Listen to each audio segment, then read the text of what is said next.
सुना है मैनिफेस्टेशन में इतनी ताकत है कि आप दुनिया की हर चीज यहाँ तक के पैसे को भी अपनी तरफ अट्रैक्ट कर सकते हैं। आपके इमोशंस, एवरीथिंग इज एनर्जी। उसकी एनर्जी के साथ अपनी एनर्जी को हमने अलाइन करना है, सिंक करना है और हमने अट्रैक्ट करना है। इसको मैनिफेस्टेशन कहते हैं। टेक्निक्स क्या हैं? इसमें कुछ 4 to 5 मेजर टेक्निक्स हैं। सबसे पहली टेक्निक है लॉ ऑफ अट्रैक्शन में कॉइन बॉक्स का कॉन्सेप्ट दिया जाता है कि जब आप यह टेक्निक अपनाएंगे आप बहुत जल्दी अमीर हो जाएंगे। कॉइन बॉक्स में जिसने 100% आंखें बंद करके बिलीव कर लिया ना, हो जाएगा अमीर। मैनिफेस्टेशन में पैसे के अलावा क्या अट्रैक्ट किया जा सकता है? There is no limit. अच्छी गाड़ी, अच्छी लिविंग, घर, अच्छे फ्रेंड्स, अच्छे रिलेशनशिप, कोई नॉलेज। हम अल्लाह की कुर्बत, अल्लाह की मोहब्बत मैनिफेस्ट कर सकते हैं। अगर ये सब इतना आसान है तो इस दुनिया में परेशानियां और गम क्यों हैं? लोग अपनी मर्जी की चीजें मैनिफेस्ट करके क्यों नहीं खुश हो सकते? 3 to 4 ऐसी मेन मिस्टेक्स हैं जो तमाम लोग मैनिफेस्टेशन को अप्लाई करने में करते हैं। मैनिफेस्ट करने के लिए कम से कम 17 सेकंड सोचना जरूरी है। मतलब ये सेकंड्स की गेम है। क्या आप एक वक्त में एक से ज्यादा चीजें मैनिफेस्ट कर सकते हैं? बड़ी सोच वाले बड़ी चीजें मांगते हैं और बड़ी चीजें अट्रैक्ट करते हैं। आमिल हजरात के पास बहुत रश होता है, क्या वो भी मैनिफेस्टेशन करते हैं जिसकी वजह से लोग उनके पास आते हैं और पैसा और हर चीज अट्रैक्ट कर रहे होते हैं? वो तो दिनों में मैनिफेस्ट करते हैं। वो एक आम सादे से घर से बड़ी बड़ी कोठी के मालिक बन जाएंगे। इस्लाम क्या कहता है मैनिफेस्टेशन के बारे में? वज़ाइफ के पीछे मैनिफेस्टेशन ही का कॉन्सेप्ट है। मैनिफेस्टेशन की ताकत को यूटिलाइज करके दुनिया की हर चीज यहाँ तक के पैसे को आप अपनी तरफ कैसे अट्रैक्ट कर सकते हैं। 369 और 777 टेक्निक को यूटिलाइज करके आप दुनिया की हर चीज कैसे हासिल कर सकते हैं। मैनिफेस्टेशन करने का असल तरीका क्या है और कितने अरसे तक आपने मैनिफेस्ट करना है कि आप वो चीज अपनी तरफ अट्रैक्ट कर सके, ये सब कुछ हम जानेंगे माइंड पावर आर्टिस्ट सूफी अवैसी से। सर, सुना है मैनिफेस्टेशन में इतनी ताकत है कि आप दुनिया की हर चीज यहाँ तक के पैसे को भी अपनी तरफ अट्रैक्ट कर सकते हैं, इसमें कितनी सच्चाई है? 100% बात दुरुस्त है। मैनिफेस्ट कुछ भी किया जा सकता है। पहले हम ये समझ लें कि मैनिफेस्टेशन है क्या, किसको कहते हैं। लॉ ऑफ अट्रैक्शन एक रूल है, माइंड साइंसेस का इंट्रोड्यूस करा हुआ है। इस दुनिया का रूल है कि आप किसी भी चीज़ को अपनी थॉट के साथ, अपनी एनर्जी के साथ अट्रैक्ट कर सकते हैं। Like attracts like. इस बेस के ऊपर एक थॉट पैटर्न दिया जाता है, फीलिंग इमोशन पैटर्न दिया जाता है कि जो आप चाहते हैं उसी को सोचें, वही फील करें, तो वो चीज़ इस कायनात में अट्रैक्ट होकर आपको मिलेगी। आपकी थॉट्स एनर्जी हैं, आपकी बिलीफ्स एनर्जी हैं, आपकी इंटेंशंस एनर्जी हैं, आपके इमोशंस, एवरीथिंग इज़ एनर्जी।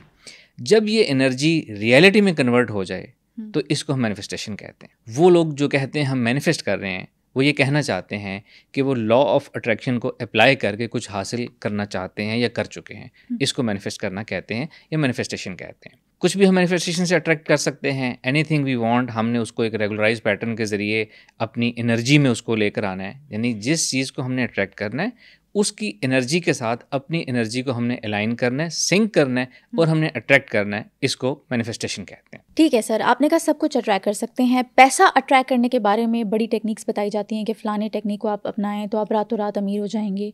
इसके बारे में आपका क्या कहना है? ऐसी बहुत सी टेक्निक्स हमारे यहाँ में सुनने को मिलती हैं, वेस्ट में भी, ईस्ट में भी। हमारे यहाँ भी बहुत सी टेक्निक्स जो हैं राइज हैं, बताई जाती हैं कि ये एक टेक्निक करें तो आपके पास रातों रात पैसा आ जाएगा और आप अमीर हो जाएंगे, आपको कुछ करने की ज़रूरत नहीं है। ये जो मनी अट्रैक्शन टेक्निक्स होती है ना, इसके जो पीछे थीम या इसकी जो साइकोलॉजी इन्वॉल्व हो रही होती है ना, वो दुरुस्त होती है।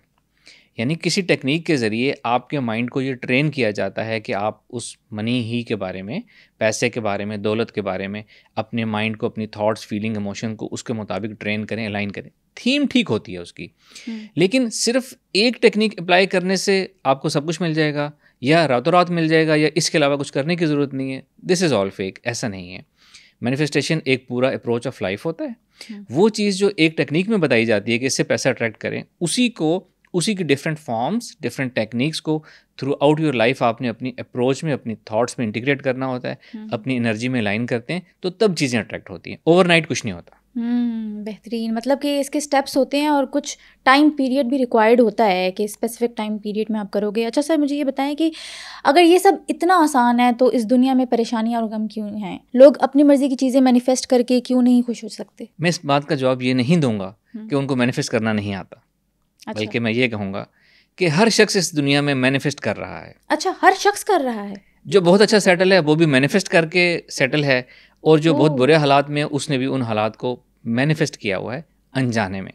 अनजाने में? उसने अनजाने में मैनिफेस्ट किया हुआ है अपनी लो स्टेटस को और अपनी पुअर लाइफ को या अपनी एक गमज़दा ज़िंदगी को उसने मैनिफेस्ट किया हुआ है।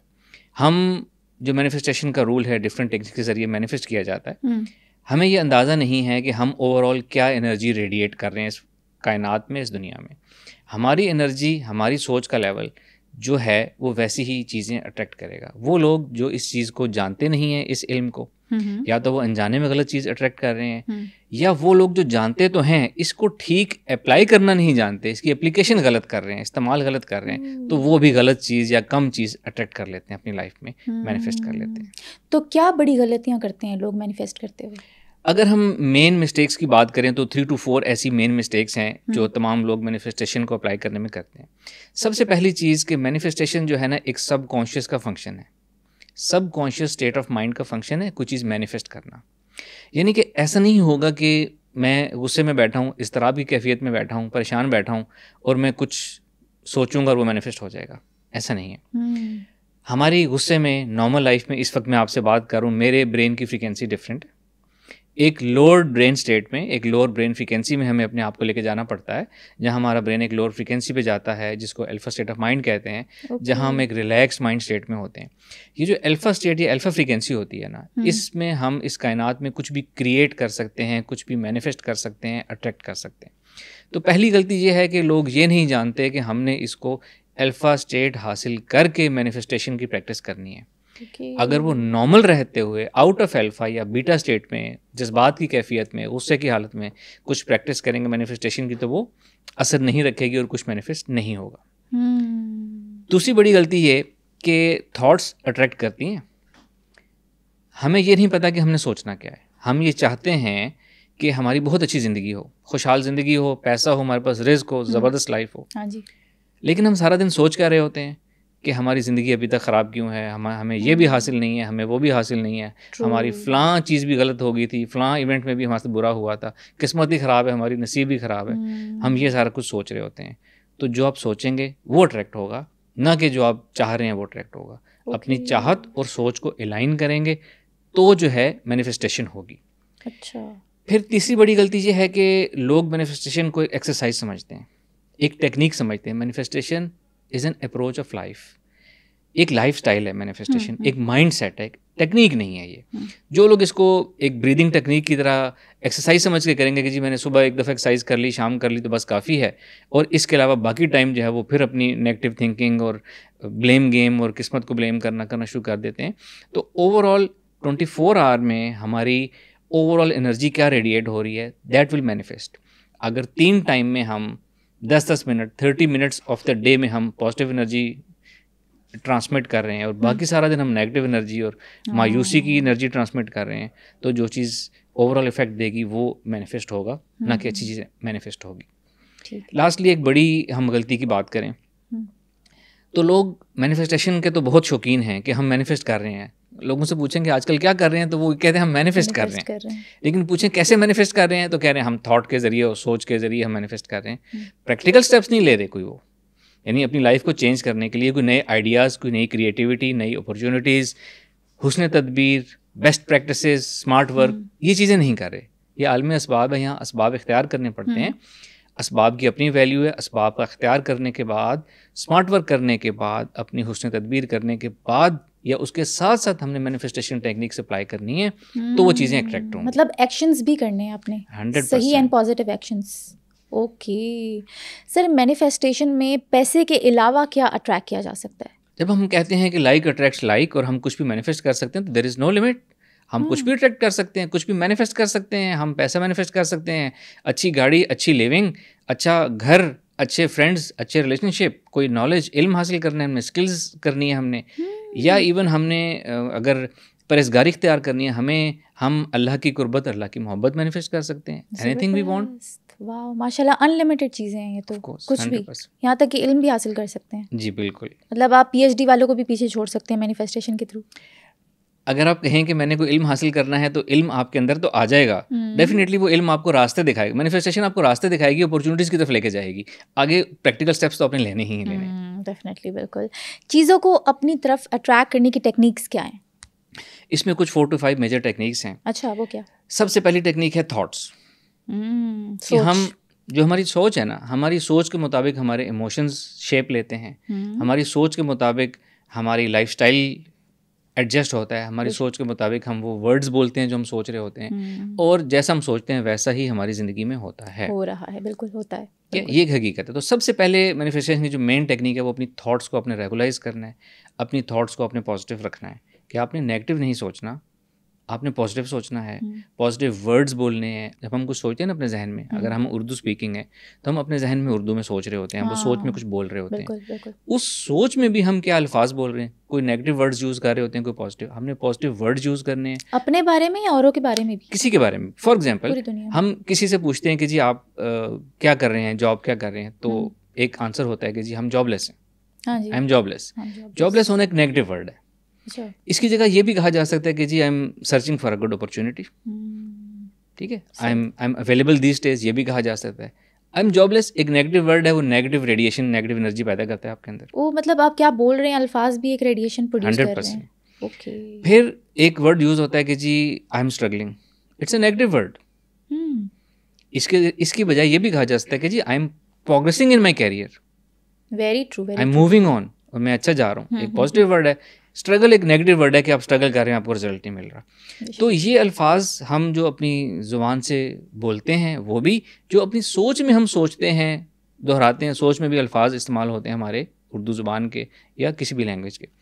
हम सोचते क्या हैं, पॉजिटिव सोच रहे हैं, नेगेटिव सोच रहे हैं। जहन किस चीज़ के ऊपर फोकस है, हमारा जहन प्रॉब्लम को फोकस कर रहा है या हमारा जहन सोल्यूशन पे फोकस करता है। ये दो डिफरेंट अप्रोचेज हैं। बिल्कुल सही कह रहे हैं। कुछ लोग ऐसे होते हैं कि उनके जहन में प्रॉब्लम फंस जाता है कि ये प्रॉब्लम है, प्रॉब्लम है। कुछ लोग होते हैं वो इस पर ध्यान नहीं देते, वो एक लम्हे में इसकी एक्सेप्टेंस कर लेते हैं कि यस एक सिचुएशन राइज हो गई है, उनका जहन फ़ौरन सोल्यूशन की तरफ दौड़ना शुरू कर देता है, रास्ते ढूंढना शुरू कर देता है। ये सारे थॉट पैटर्न्स हमारे वर्ड्स, ये पहली चीज़ हैं जो मैनिफेस्टेशन में अहम किरदार अदा करते हैं। ठीक है। फिर सेकंड चीज़ की हम बात करें तो सेकंड चीज़ होती है हमारी, जिसको हम कहते हैं अफर्मेशंस। अफर्मेशंस वर्बल भी होती हैं, रिटन भी होती हैं। अच्छा। रिटन अफर्मेशंस को हम जर्नलिंग कहते हैं। आपने सुना होगा, अक्सर ये कहा जाता है, बताया जाता है कि आपने जो चीज़ मैनिफेस्ट करनी है उसको आप अपने पास राइट डाउन करें, अपनी डायरी में राइट डाउन करें। उसमें होता क्या है कि राइट डाउन करने से क्या होता है कि जो चीज़ आपने लिख दी ना, वो यूँ समझें कि वो अमर हो गई। एक चीज़ आपके सोच में थी, वो सोच में थी, वो खाम थी। खाम का मतलब है इम्प्योर थी, रॉ थी। अब आपने उसको लिख दिया तो ये चीज़ एक शक्ल में, एक टेंजिबल एक जगह पे लिखी चली गई। इस दुनिया में एक चीज़ लिख दी गई तो उसका फ़र्क पड़ता है। तो वो जो लोग जर्नलिंग करते हैं, लिख के बार बार अपने अंदर पॉजिटिव चीज़ें लिखते हैं, फॉर एग्जांपल वो ये लिखेंगे कि जी आई एम अट्रैक्टिंग दिस, और मैं इस चीज़ को अट्रैक्ट कर रहा हूँ, इस चीज़ को मैनिफेस्ट कर रहा हूँ। फॉर एग्जांपल हम एक अच्छी अर्निंग को वो करते हैं तो वो इस तरह के कुछ सेंटेंसेस लिखेगा कि जी मैं ये चीज़ अट्रैक्ट कर रहा हूँ और मेरा जहन जो है इस तरफ सोच रहा है कि क्या क्या चीज़ें, क्या क्या अपॉर्चुनिटीज़ हो सकती हैं, कैसे मैंने उस लाइफस्टाइल को अट्रैक्ट करना है जहाँ मैं एक बड़े से ऑफिस में बैठा हूँ, मैं बॉस हूँ और मैं ऑर्डर्स दे रहा हूँ और मैं बहुत से लोगों को मैं चैरिटी कर रहा हूँ और मेरा ये लाइफस्टाइल है। और वो सारी चीज़ें जो आपके टारगेट है ना, अगर आपका टारगेट है बहुत अमीर होना है तो आप ये मत लिखें कि मैं अमीर अपने आप को महसूस करना चाहता हूँ या उस रास्ते पे चल रहा हूँ, मैं बहुत जल्द अमीर होने वाला हूँ। अच्छा। इसकी जगह उससे जुड़े जो आपकी फीलिंग्स हैं, इमोशंस हैं, आप उनको लिखें। ओके। वो कैसे, मतलब एक एग्जांपल दे सकते हैं? फॉर एग्जांपल एक शख्स ये लिख रहा है कि जी मैं बहुत जल्द बहुत अमीर होने लगा हूँ, मेरा बड़ा सा ऑफिस होगा। दूसरी तरफ को ये लिख सकता है कि जी मैं एक बड़े से ऑफिस में बैठ के बहुत अच्छा महसूस कर रहा हूँ, मैं बहुत लोगों को चैरिटी करते हुए, डोनेशंस करते हुए बहुत अच्छा फील कर रहा हूँ और मैं इस तरह का लाइफ, मुझे खुशी हो रही है, रात रोज सोते हुए मुझे सुकून की नींद आती है कि मैं इतनी हेल्प कर रहा हूँ और ये मेरा लाइफस्टाइल है। और इस तरह की इमोशंस को लिखें, फीलिंग्स को लिखें तो ज़्यादा असरअंदाज होती हैं। सर आपने कहा लिखें, तो मुझे ये बताएं आजकल तो डिजिटल का दौर है, आप लैपटॉप एंड मोबाइल भी यूज़ करते हैं, क्या हम उसमें भी लिख सकते हैं या पेन या पेंसिल का होना ज़रूरी है? लिखा उसमें भी जा सकता है लेकिन उसकी कोई ख़ास मज़ा नहीं आता। आप खुद कुछ लिखें, कुछ फ़ोन में नोट करें ना तो आपको उसका मज़ा नहीं आएगा लिखने का। आप अगर एक डायरी लें, पेन लें, अपने हाथ से आप वो खुशखती की तरह खूब, ज़ाहिर है जब आपने कोई मैनिफेस्टेशन लिखनी है आप अच्छी राइटिंग में लिखेंगे, एहतमाम करके आपका जहन उसमें इन्वॉल्व होगा, आपकी विजुअल सेंस इन्वॉल्व होगी, आप उसको महसूस कर रहे होंगे मैंने ये लिखना है। तो लिखने के साथ जो आपकी ब्रेन मूवमेंट और वो इमोशंस इन्वॉल्व होते हैं, एक्टिवेट ट्रिगर होते हैं, वो मोबाइल पर या लैपटॉप पर लिखने से नहीं होते। बेशक, वेरी ट्रू। मेरी एक टीम मेंबर हैं, उन्होंने जिक्र किया, इजहार किया, उन्होंने कहा कि जी उन्होंने इसी तरह एक दफ़ा मैनिफेस्टेशंस अपनी लिखी डायरी में। 50 मैनिफेस्टेशंस उन्होंने लिखी कि ये 50 चीज़ें मैंने मैनिफेस्ट करनी है और उनकी जो तरतीब है उस तरीके से फीलिंग्स के साथ उन्होंने उसको नोट डाउन कर लिया डायरी में। फिर उन्होंने इजहार किया कि कुछ अरसे बाद, यानी डेफिनेटली वो कुछ ईयर्स होंगे, यानी कुछ अरसे बाद, लॉन्ग टाइम बैक उनको अपनी डायरी सामने आई, तो उन्होंने जब उसको अपनी 50 मैनिफेस्टेशंस को जब रीड आउट किया तो शी सेड कि मैं उसमें से 32 आउट ऑफ 50 में ऑलरेडी मैनिफेस्ट कर चुकी थी, अचीव कर चुकी थी। वाओ, अमेजिंग, माशाल्लाह। रिटन अफर्मेशंस जो है ना उसकी बहुत ज़्यादा वैल्यू होती है, वो ज़्यादा इफेक्टिव बताई जाती है, ज़्यादा इफेक्टिव है। सही सही। फिर एक चीज़ होती है जिसको हम कहते हैं कि वर्बल अफर्मेशंस। वर्बल अफर्मेशंस ये होती हैं कि हम अपने आप को मुखातिब करके या अपने जहन में हम अहद करते हैं कि हमने ये काम करना है या ये काम हमने नहीं करना, ऐसी हमने अपनी पर्सनैलिटी बनानी है, ये चीज़ हमने हासिल करनी है। आपने एक चीज़ सुनी होगी, कहा जाता है कि ख्वाब वो नहीं होता जो हम सोते में देखते हैं, बल्कि ख्वाब वो होता है जो हमें सोने ना दे। इसके पीछे थीम ये है कि बाज़ लोगों ने अपना एक इतना अच्छा एक अपने जहन में अपना फोकस बनाया होता है अपने गोल को हासिल करने के लिए कि वो हर वक्त उसकी प्लानिंग कर रहे होते हैं। इवन रात सोने से पहले उसको वो अपने ब्रेनस्टॉर्म कर रहे होते हैं, उसकी प्लानिंग कर रहे होते हैं कि उस गोल को हासिल क्या करना है, कल के दिन में आपने क्या करना है, नेक्स्ट डे क्या करना है, इस वीक में क्या करना है, मंथ में क्या करना है। ये वो कैफियत है जिसको कहा जाता है कि ख्वाब वो होता है जो आपको सोने ना दे।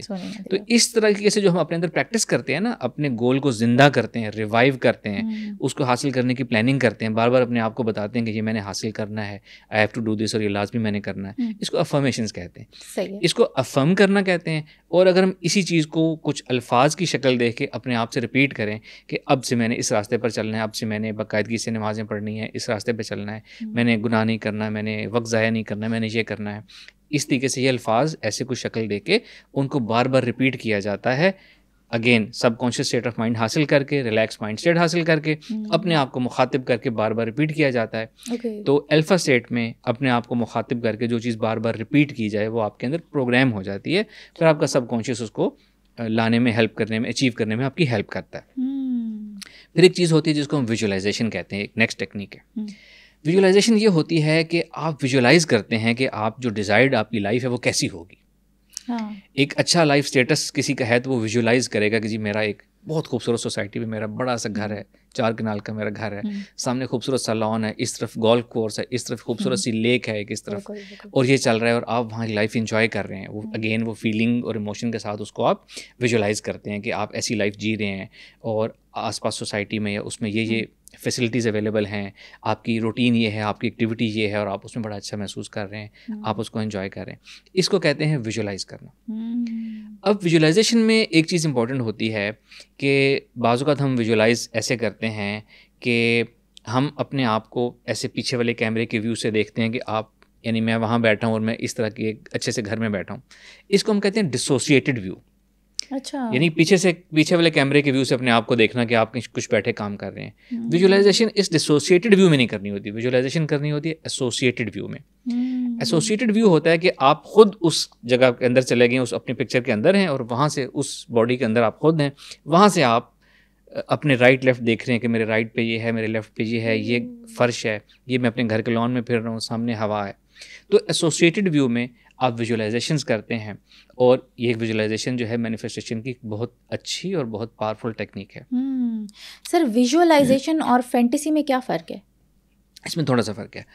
फैंटेसी हम सब जानते हैं, हम सब फैंटेसाइज होते हैं, अपने ख्यालों में खोए कुछ सोच रहे होते हैं, उसमें भी हम विजुअलाइजेशन कर रहे होते हैं। हाँ जी, कर तो रहे होते हैं। सिर्फ उसमें एक फ़र्क होता है या 2 फ़र्क होते हैं। एक तो अगर आप गौर करें तो उसमें डिसोसिएटेड व्यू होता है, हम पीछे से ऐसे देख रहे होते हैं, बिल्कुल ठीक है।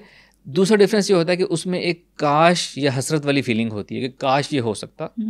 हसरत है, यानी कि आप अंदर से जानते हैं कि ये this is not reality, this is not going to happen, और आप उसको फैंटेसी की सूरत में सोच रहे हैं। जबकि विजुअलाइजेशन में आप उसको फीलिंग्स के साथ, इमोशंस के साथ, एसोसिएटेड व्यू में और पॉजिटिविटी के साथ सोचते हैं कि ये चीज़ जो है इस तरह आपकी ज़िंदगी में आएगी और आप इसको फील करें and this is very soon going to happen. ये फ़र्क है मेन। एक हमारे फॉलोअर हैं, स्टूडेंट हैं, उन्होंने एक अपना एक्सपीरियंस शेयर किया कि उन्होंने विजुअलाइजेशन प्रैक्टिस की अपने कारोबार को बढ़ाने के लिए। ही शेयर्ड कि उन्होंने विजुअलाइजेशन की कि उनके पास बहुत ज़्यादा काम आ रहा है, कारोबार आ रहा है, उनके पास कस्टमर आ रहे हैं, बहुत ज़्यादा उनको काम दे रहे हैं और ये उनका काम कर रहे हैं और फिर उनसे पैसे ले रहे हैं, उनको पैसे दे रहे हैं। तो वो बताते हैं कि मैं ना, जब वो ये चीज़ इस चीज़ पे आता था ना कि वो मुझे पैसे दे रहे हैं, यानी कि काम की वो उजरत जो है या वो काम की मनी दे रहे हैं। हाँ जी। तो वो कहता था कि मैं ये इमेजिन करता था या विजुलाइज करता था कि वो मुझे 5-5 हज़ार के नोट जो हैं वो दे रहे हैं, ज़्यादा नोट पकड़ा दे रहे रहे हैं। हैं। हाँ। तो ही सेड कि मैंने ये कुछ ऐसा मैनिफेस्टेशन की कारोबार उसका बहुत अच्छा ग्रो हुआ, और उसने इंटरेस्टिंगली उसने शेयर ये किया कि लोग जब मुझे वो पैसे देते थे ना, तो वो आके 5-5 हज़ार के नोट देते थे वो। अच्छा, मतलब जैसे विजुअलाइज वो कर रहा था वही चीज़ जी, उसके साथ हुई है इतनी reality माइन्यूट में। डिटेल भी विजुअलाइजेशन में जो है वो मैनिफेस्ट हो जाती हैं। Amazing, that's really amazing. अक्सर हमारे साथ ऐसा होता है कि आपने भी नोट किया हो, हम कोई अपने बचपन में या काफ़ी साल पहले पास में कोई चीज़ हमारा एक ड्रीम होता है जिसको हम बाज़-औक़ात हसरत से हट के अच्छा विजुलाइज़ कर लेते हैं, और जब हमें चीज़ हासिल होती है तो आप कहते हैं मैंने तो लॉन्ग टाइम बैक बिल्कुल ऐसा ही सीन देखा था, मैंने अपने आप को ऐसे ही रूम में देखा था, ऐसे ही ड्रेस में देखा था। वो माइन्यूट डिटेल्स भी मैनिफेस्ट होती हैं। अच्छा, बहुत अरसे बाद भी होती हैं? डिपेंड्स कि आपका ड्रीम क्या है, आप मैनिफेस्टेशन कितने अच्छे तरीके से कर रहे हैं, या आपने छोड़ दी थी या क्या हुआ। वो अरसा, थोड़ा अरसा भी हो सकता है, ज़्यादा अरसा भी हो सकता है। मतलब बचपन की चीज़ जो हम बचपन में विजुअलाइज कर रहे हैं, अगर जब हमें जवानी में मिल रही है तो फिर वो तुम्हारी किसी काम की नहीं है। नहीं देखें, बचपन में तो पहली तो बात, बचपन में मैनिफेस्टेशन किसी को पता भी नहीं होगी। हाँ, मतलब कि अल्लाह मुझे चॉकलेट दे दे, एक खूबसूरत सी छोटी गाड़ी दे दे, और वही आपको जवानी में मिल जाए तो फिर। देखिए, अगर कोई अपनी टीन एज में ये मैनिफेस्ट कर रहा है, विजुअलाइज कर रहा है कि उसका एक अपना बड़ा सा घर है, हाँ। जो उसने खुद अपनी मेहनत से, अपनी अर्निंग से खरीदा है, तो डेफिनेटली वो टीन एज में तो अपनी मेहनत से नहीं खरीद सकता ना। वो एक प्रैक्टिकल लाइफ में आएगा, ग्रो करेगा तो ही खरीदेगा ना। वो मैनिफेस्ट ये कर रहा है कि मेरा अपना घर है जो मैंने अपनी कमाई से खरीदा है, तो कमाई करना वो एक प्रोसेस है ना। बिल्कुल सही कह रहे हैं। अच्छा सर, आपने बताया विजुअलाइजेशन बहुत इंपॉर्टेंट है मैनिफेस्टेशन में, लेकिन कुछ लोगों की विजुअलाइजेशन बहुत वीक होती है, स्ट्रांग नहीं होती, वो कैसे मैनिफेस्ट करेंगे? अच्छा, ये नेचुरल होता है। कुछ लोगों की विजुअलाइजेशन बहुत अच्छी होती है, कुछ की इमेजिनेशन बहुत अच्छी होती है, कुछ की वीक होती है। हम भी जिनको मेडिटेशन सिखाते हैं, एनर्जी मेडिटेशन सिखाते हैं, वो कुछ लोग ये शेयर करते हैं कि हमें विजुअलाइजेशन करने में डिफ़िकल्टी हो रही है। तो उसका हम पहले तो उनको ये बताते हैं कि 3 किस्म के इंसान के लर्निंग या अंडरस्टैंडिंग स्टाइल्स होते हैं, जिसको कुछ को एक विजुअल कहा जाता है, ऑडिटरी कहा जाता है, काइनेस्थेटिक कहा जाता है। विजुअल वो लोग होते हैं जो देख के अच्छी तरह समझते हैं, जिनको ज़ुबानी बात बताएं तो उनको समझ नहीं आएगी। वो कहेंगे मुझे एक प्रेजेंटेशन दो, मुझे टीवी पे दिखाओ, स्लाइड्स पे दिखाओ, तो मुझे बड़ा अच्छा समझ आता है। ठीक हो गया, ये होते हैं विजुअल लोग। अच्छा। इन लोगों की विजुअलाइजेशन बहुत अच्छी होती है। अब अगर कोई विजुअल नहीं है तो उसकी विजुअलाइजेशन अच्छी नहीं होगी। वो ऑडिटरी है तो उसकी विजुअलाइजेशन अच्छी नहीं होगी। अगर वो काइनेस्थेटिक है, फील करने वाला है, तो उसकी वो फीलिंग अच्छी होगी। उसको विजुअलाइजेशन इतनी अच्छी नहीं होगी, लेकिन अगर उसको कहें कि आप इसकी जगह फील करो कि आप एक ज़बरदस्त एक लग्जरी गाड़ी में बैठे हो और आप ड्राइव कर रहे हो और पता भी नहीं चल रहा आपको, ना कोई शौक ना कोई जंप लग रहे हैं, तो वो फीलिंग अच्छी होगी। अच्छा, visualisation is a very important technique. अब किसी की अगर विजुअलाइजेशन वीक है तो वो इसको इम्प्रूव कर सकता है। इम्प्रूव ऐसे करेगा कि अपनी विजुअलाइजेशन को प्रैक्टिस करेगा। मिसाल के तौर पर मैं आपके सेट पे आया हूँ, तो मैं एक तो तरीका ये कि मैं आया हूँ, खामोशी से यहाँ बैठ गया हूँ आके। दूसरा तरीका ये, अगर मैंने विजुअलाइजेशन प्रैक्टिस करनी है तो मैं यहाँ आगे पीछे देखूंगा, यहाँ कितनी लाइट्स लगी हैं, क्या सेटअप है, बैकग्राउंड किस कलर का है, क्या माइन्यूट छोटी छोटी चीज़ें यहाँ पड़ी हैं, कितने लोग यहाँ पे बैठे हैं, सेट पीछे से कैसे लग रहा है, छोटी चीज़ें की। दिस इज़ विजुअलाइजेशन की प्रैक्टिस हो रही है ये। तो इस तरह विजुअलाइजेशन की अगर प्रैक्टिस की जाए तो विजुअलाइजेशन अच्छी हो सकती है किसी की भी। अच्छा, ठीक है सर, आप कुछ चीज़ें बता रहे थे टेक्निक्स ट्रैक करने के लिए। एक मेन लास्ट टेक्निक जो है वो रहेगी, वो ये है कि जिसको वो कहते हैं आप एक्ट करें, ऐसे एक्ट करें जैसे ये चीज़ आपको ऑलरेडी मिल गई है। मिसाल के तौर पर किसी ने ये अगर मनी को मैनिफेस्ट करना है तो वो ये फील करे, ये ऐसे एक्टिंग करे जैसे वो अमीर हो चुका है। अच्छा। वो ऑलरेडी ऐसे एक्टिंग करे, ऐसे फील करे। ये एक टेक्निक बताई जाती है कि आप उसको एक्ट करेंगे as you have already achieve that thing. लेकिन सर, जो बंदा माड़ा है, गरीब है पहले से, उसके साथ ऐसा करना तो मुनाफिकत या झूठ नहीं है? उसके पास है ही नहीं, वो कैसे मैनिफेस्ट करे? जी, आपकी बात ठीक है, मैं बताता हूँ। एक एक्टिंग के साथ पहले मैं लिंक कर लूँ ग्रेटिट्यूड को। जी, अच्छा। ग्रेटिट्यूड भी किया जाता है। ग्रेटिट्यूड ये वेस्टर्न नॉलेज से बताता है कि ग्रेटिट्यूड का मतलब है शुक्रिया अदा करें इंसानों का, कायनात का। बिल्कुल बिल्कुल, ठीक है। अनफॉर्चुनेटली ये इल्म उन लोगों से आया हमारे पास जो कि गॉड को मानने वाले नहीं हैं, वो लेट्स से एथीस्ट हैं या they believe less in God. तो वो कहते हैं कि कायनात का शुक्रिया अदा करें। असल में तो आप अल्लाह ताला का शुक्र अदा करें, बात तो वही है। तो वो कहते हैं कि आपने कोई चीज़ मैनिफेस्ट की है, कोई तलब की है, कोई दुआ की है, आप एडवांस में ही कायनात का शुक्रिया अदा कर दें या एडवांस में ही अल्लाह का शुक्र अदा कर दें कि शुक्र है ये चीज़ मुझे मिल गई है। अब आपकी बात के वो चीज़ मिली तो नहीं है, तो हम कैसे ये कर दें? ये तो एक अनहोनी सी बात लगती है, मुनाफिकत अपनी जगह हो गई। मुझसे पूछें तो मैं इस चीज़ को कि आप एक्ट करें या मिल चुकी है, या बाज़ औक़ात अफ़र्मेशंस का एक वेस्टर्न तरीका ये बताया जाता है कि I have this thing, I am very rich, I have this number of cars, और ये मेरे साथ ये खूबसूरत रिलेशन मेरे पास है ऑलरेडी, सब कुछ इस तरह अफ़र्मेशंस वेस्ट में बताई जाती हैं। मैं ये रिकमेंड नहीं करता, मैं ये बताता हूँ कि वो चीज़ जो आपका कॉन्शियस ही एक्सेप्ट नहीं करेगा, तो वो आपके सबकॉन्शियस में कैसे प्रोग्राम होगी। आप कॉन्शियसली अफर्मेशन या विजुअलाइजेशन कर रहे हैं ना, जब आपका कॉन्शियस ही एक्सेप्ट नहीं करेगा कि मैं अमीर हूँ, खुदा ना खास्ता अल्लाह ताला सबको सेहत औफियत दे, किसी को कैंसर है, वो ये कहे कि जी मैं बिल्कुल ठीक हूँ, मुझे कैंसर नहीं है। हाँ। उसके अंदर से एक आवाज़ आएगी, भाई क्या बात कर रहे हो। हाँ, तो मैं तो है कैंसर। दिल करेगा कि अंदर से एक थप्पड़ निकले और आपको लगेगा कि भाई क्या बात कर रहे हो। तो मैं नहीं कहता, मैं ये रिकमेंड करता हूँ कि आप यूँ मैनिफेस्ट करें, ये अफर्मेशन या विजुअलाइजेशन करें कि अब से ऐसा होना शुरू हो जाएगा। अब तक मेरी लाइफ थी, फ्रॉम नाउ ब्लेसिंग स्टार्टिंग, और अब से ऐसा होना शुरू हो जाएगा। तो मैं इस चीज़ को प्रेफर करता हूँ। तो ये वो मेन 4 to 5 टेक्निक्स हैं जनरली जो विजुअलाइजेशन में प्रैक्टिस कराई जाती हैं मैनिफेस्टेशन में। बेहतरीन। एफर्मेशन और दुआ क्या सेम चीज़ें हैं या अलग अलग हैं? चीज़ सेम है अगर समझा जाए तो। अच्छा। अनफॉर्चुनेटली हमारे लोग, इवन मुस्लिम्स, अफर्मेशंस को बहुत मानते हैं, जो मैनिफेस्ट करते हैं, अफर्मेशंस को प्रैक्टिस करते हैं, चाहे उन्हें हिप्नोसिस करना हो, चाहे कुछ मैनिफेस्ट करना हो। दुआ की बारी आए तो हमारी दुआएं बड़ी कमज़ोर हैं। हम वो एक दफ़ा दुआ करके ना बस भूल जाते हैं कि अल्लाह हमें सेहत दे, हमारे घर वालों को सेहत दे, मुसलमानों को आज़ादी दे, फलां दे, और बस दुआ ख़त्म हो गई। हाँ। मैंने हिप्नोसिस से दुआ करने के बारे में 2 खूबसूरत मैंने असूल सीखे हिप्नोसिस से, हिप्नोटिज्म से। ओके, क्या? हिप्नोसिस का असूल है कि अल्फा स्टेट ऑफ माइंड में जाके आपने कोई भी काम करना है, पुरसुकून ज़हनी जिस्मानी कैफियत, रिलैक्स टाइम निकाल के। दूसरा, रेपिटिशन के साथ उसको रिपीट करना है, तकरार करनी, तो वही सबकॉन्शियस माइंड में प्रोग्राम होता है ना, अल्फा स्टेट एंड रेपिटिशन। यही 2 चीज़ें अगर हम दुआ में अप्लाई कर देना कि हम पुरसुकून होके अल्फा स्टेट ऑफ माइंड हासिल करके, रिलैक्स हो गए, जहन को सोचों से खाली करके, सुकूत करके, इत्मीनान अंदर एक खूबसूरत कैफियत भर जाए, फिर दुआ करें अल्लाह को मुखातिब करके, आहिस्ता आहिस्ता आवाज़ में, स्लो वर्ड्स पर मिनट की स्पीड के साथ, और उनको बार बार तकरार के साथ अगर हम वो दुआएं मांगें ना, अल्लाह को मुखातिब करके रिपीट 10 दफ़ा, 15 दफ़ा, 20 दफ़ा रिपीट करें एक दुआ को, छोटे मोटे अल्फाज चेंज कर सकते हैं। ऐसी दुआ करने का भी अपना ही लुत्फ़ है, और वो बाकायदा आपको फ़ील होती है कि ये दुआ अर्श पे पहुँच गई है। तो यही अगर हम दुआओं को इस तरीके से करना शुरू कर दें तो ये हमारी इस्लामिक अफर्मेशंस बन जाएंगी, और सवाब अलग मिलेगा आपको। बिल्कुल। अच्छा सर, मैनिफेस्टेशन में कुछ टेक्निक्स बताई जाती हैं जैसे 369, 777 या 5 into 55, और कहा यह जाता है जब आप ये टेक्निक्स करते हैं तो उसके थ्रू आप कुछ भी अट्रैक्ट कर सकते हैं या हासिल कर सकते हैं। इसके बारे में आपका क्या कहना है? ऐसी बहुत सी टेक्निक्स हैं, हम अगर इसको इंटरनेट पे देखें तो देर आर अनलिमिटेड। मैं थोड़ा सा एक्सप्लेन कर दूं। 369 टेक्निक के बारे में ये कहा जाता है कि आपने सुबह जब आप सो के उठें तो आपने 3 टाइम उस वक्त अफर्मेशन अपनी कहनी है या लिखनी है। अच्छा। 6 टाइम्स आपने दिन को, डे ड्रीमिंग के टाइम दोपहर को लिखनी है, और रात सोने से पहले आपने 9 टाइम्स अफर्मेशन लिखनी है। तो ये कहा जाता है कि ये अफर्मेशन इस तरीके से आप करें तो ये काफ़ी आप मैनिफेस्ट कर लेंगे।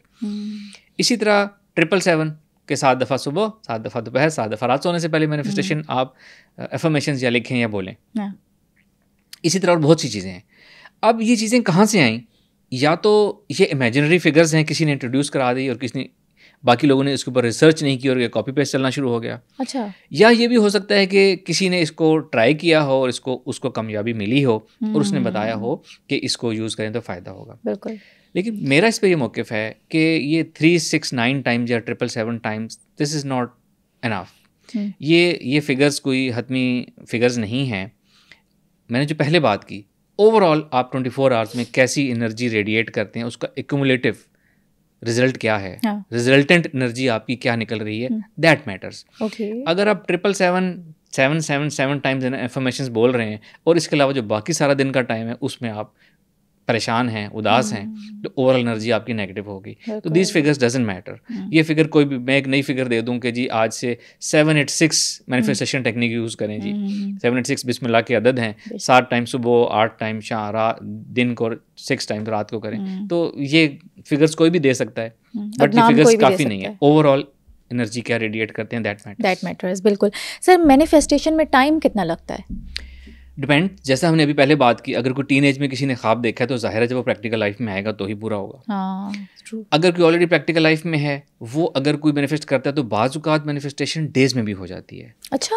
बाज़ औक़ात डेज में भी हो जाती है, इवन बड़ी चीज़ें डेज में हो जाती हैं। यानी कि एक तो मैनिफेस्टेशन, किसी ने अगर कोई ये मैनिफेस्ट किया ना कि मेरे पास बहुत ज़्यादा पैसा आ जाए, तो ज़रूरी नहीं कि वो पैसा पैसे की शक्ल में उसके पास आए तो मैनिफेस्टेशन उसको कहेंगे। अच्छा। कोई आपको एक अच्छी अपॉर्चुनिटी आपके पास, बिजनेस अपॉर्चुनिटी ले आता है आपके पास, कोई अपॉर्चुनिटी आपके पास आ गई है, कोई अच्छी जॉब अपॉर्चुनिटी किसी को अचानक मिल गई है, तो इट इज़ मतलब अल्टीमेटली आपके पास पैसे ही आ रहे हैं ना। It is a way of manifestation कि आपकी मैनिफेस्टेशन हो गई है। ठीक ठीक ठीक। सर, कहा यह जाता है कि मैनिफेस्ट करने के लिए कम से कम 17 सेकंड सोचना ज़रूरी है। मतलब ये सेकंड्स की गेम है, आपने बताया तो दिनों में होता है, तो सेकंड्स के बारे में लोग क्यों कहते हैं?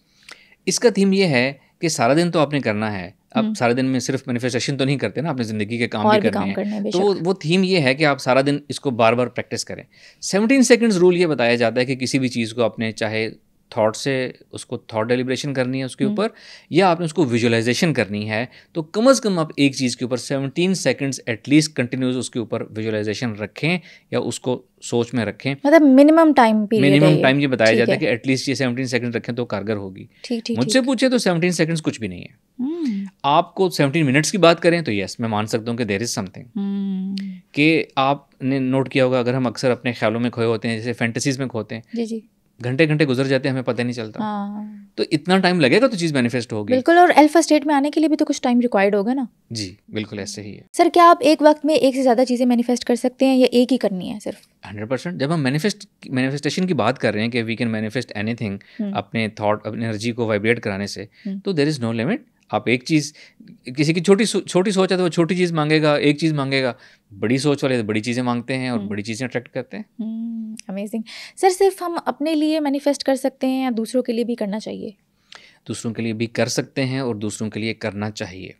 अच्छा। बिल्कुल दुआ वाला उसूल है। दुआ अपने लिए भी करते हैं, अपने लिए दुआ करते हैं तो वो मुश्किल से कबूल होती है, बाज़ औक़ात हमारी मर्ज़ी के मुताबिक नहीं होती। जब हम किसी के लिए दुआ करते हैं, गायबाना करते हैं, बेलौस होकर करते हैं, तो दुआ बड़ी जल्दी कबूल होती है। Same for the manifestation. अच्छा। किसी दूसरे के लिए मैनिफेस्टेशन करेंगे तो आपके उसमें इमोशंस इन्वॉल्व नहीं होंगे जो आपके अपने लिए आप होते हैं। न्यूट्रल होंगे। आपके फोबियाज एक्टिव नहीं होंगे जो आपकी अपनी ज़ात के साथ होते हैं। इनसिक्योरिटीज़ नहीं होंगी कि पता नहीं ये होगा कि नहीं होगा। अब बेफिक्र होकर किसी के लिए मैनिफेस्ट कर रहे हैं, होती है मैनिफेस्ट। आप किसी के लिए, मैं अगर मैनिफेस्ट करवाना चाहूँ अपने से, ज़्यादा ज़रूरी है कि मैं किसी और को कहूँ कि आप मेरे लिए मैनिफेस्ट कर लें, वो ज़्यादा जल्दी होगा? जी, वो कहेगा जी मेरी इतनी फीस है, मुझे ये फीस दे दें, मैं आपको मैनिफेस्ट कर देता हूँ। लेकिन कोई आपका वेल विशर हो, उसे आप कह सकते हैं, तो वो कर देगा। हमारे पेरेंट्स हमारे लिए हम मैनिफेस्ट करते हैं, हमारी औलाद हमारे लिए मैनिफेस्ट करती है, हमारे लाइफ पार्टनर्स हमारे लिए मैनिफेस्ट करते हैं। सर, आमिल हजरात के पास बहुत रश होता है, क्या वो भी मैनिफेस्टेशन करते हैं जिसकी वजह से लोग उनके पास आते हैं और पैसा और हर चीज़, फेम, ये सारी चीज़ें अट्रैक्ट कर रहे होते हैं अपनी तरफ? बिल्कुल, डिपेंड करता है। आमिल तो एक वर्ड हो गया, या पीर हजरात हो गए। अगर तो कोई बहुत अच्छा काम कर रहा है, लोग उसके शदाई हैं, वो दिल से लोग उसको मानते हैं और उसको विजिट करते हैं, तो ये तो एक उसने नाम अपना कमाया, एक अच्छी चीज़ डिलीवर कर रहा है सोसाइटी को। आमिल हजरात वो लोग होते हैं जिनके बारे में हम कहते हैं कि वो बस अमलियात करते हैं और हकीकत उनके पास कुछ नहीं होती, लोगों को घेरते हैं और पैसे कमाते हैं। इनके पास बहुत रश होता है। बहुत लोग, कुछ आमिल तो ऐसे होते हैं कि बस उनकी तो दुकान ज़बरदस्त चल रही है, वो तो दिनों में मैनिफेस्ट करते हैं। यानी कि वो एक आम सादे से घर से बड़ी बड़ी कोठी के मालिक बन जाएंगे, बड़ी बड़ी गाड़ियों में घूमना शुरू कर देंगे। वो ऐसे करते हैं कि ये एक चीज़ आम है इस अमलियात की फील्ड में, जिसको कहा जाता है तस्खीर का अमल। अच्छा।